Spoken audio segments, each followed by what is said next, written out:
Israeli media have reported a number of people have been injured after being targeted by two anti-tank missiles in Upper Galilee in northern Israel. The Israeli army sent a military helicopter and 7 ambulances to transport the wounded. In a statement, Hezbollah says its fighters targeted the Israeli soldiers directly, killing and wounding a number of them. Israeli media have described the attack as a dangerous escalation.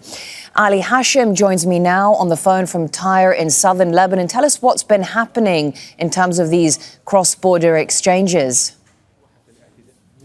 Well, over the past few hours, there's been several attacks by Hezbollah on Israeli military positions on the border. According to the statements, there were several either killed or injured. What we know now that Hezbollah has used anti-tank guided missiles in these attacks on Jazeera, Ramya, and several other areas. Also, reports of a huge explosion in Shlomi was seen.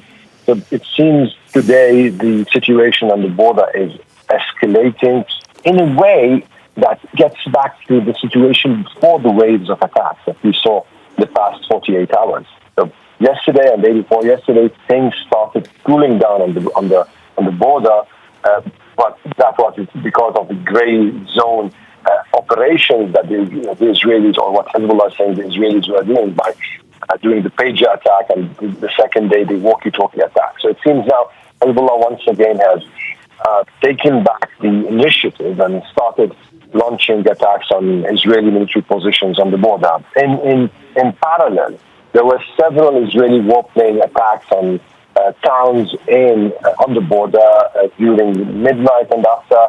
And now we just heard some sonic booms over here in Tyre, and also they were reported in Beirut.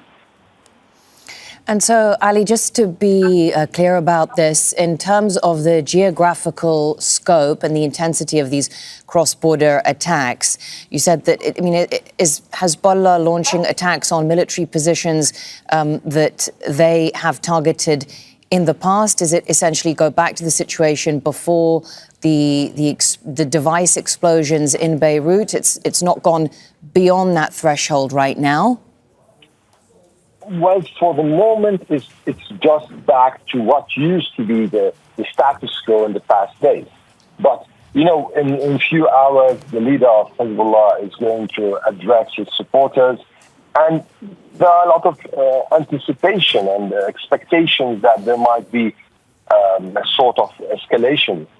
Given the fact already that the situation is very tense and people are just waiting to see what's going to come after, whether from Hezbollah's side. Hezbollah is about to retaliate. Yesterday, one of his senior leaders was talking, and he said that the retaliation to these attacks, meaning the attacks, the pager attacks and the walkie-talkie attacks, is going to be different. And of course, today with Nasrallah's speech, probably we'll hear, or at least we'll know what's going to be coming later.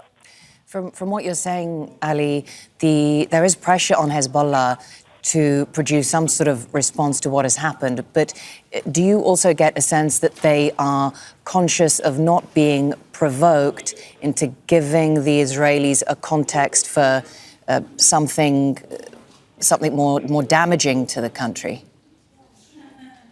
Well, Hezbollah has multi-layered calculations right now. There's one calculation related to the balance of power and the deterrence on the border. This is something very essential. The second issue is that Hezbollah would want to know what's going on inside the organization and why these breaches happen. The third thing, which is also what you mentioned, is trying as much as possible to create a kind of a retaliation that's contained and won't take things into complete retaliation. These calculations actually are very delicate and very sensitive, and everyone is really analyzing and thinking what is going to be the next step from Hezbollah. And this is what not only Lebanon is waiting to see, Israel is waiting to see, and the whole region is waiting to see. All right. Well, for now, thank you very much. Ali Hashem reporting to us from Tyre in southern Lebanon, where Hezbollah has been launching attacks on Israeli military positions at the border, but there has also been an intensification of Israeli strikes the other way.